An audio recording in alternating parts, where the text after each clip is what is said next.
শ্রাবণের মেঘগুলো জড়ো হলো আকাশে, অজরে নামবে বুঝি শ্রাবণ দাঁড়ায়।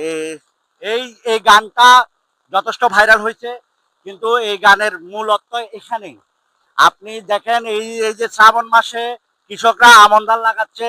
আপনারা দেখেন এই যে রহমান ভাই আজকে কত শতক জমিতে আমন ধান লাগাবেন আপনি? আজকে 200 200 এই রহমান ভাই দেখেন, এই যে শ্রাবণের মেঘে এবং বৃষ্টিতে আমরা এখানে আমন ধানের এই যে চারা রোপণ করতেছে কৃষকরা। এই যে বৃষ্টিতে ভিজে দেখেন দর্শক কি রকম করে বৃষ্টিতে ভিজে। এই যে শ্রাবণের মেঘগুলো জড়ো হলো আকাশে এবং বৃষ্টি পড়তেছে। এই বৃষ্টির কারণে হ্যাঁ কৃষকদের আনন্দ আরো বেড়ে গেছে। তবে অতিরিক্ত বর্ষা যেন না হয়, বন্যা যেন না হয়, সেজন্য সৃষ্টিকর্তার কাছে আমাদের প্রার্থনা। তো সোনাগাজী কৃষি অফিস সবসময় কৃষকের পাশে আছে। সকলকে অসংখ্য ধন্যবাদ। আসসালামু আলাইকুম।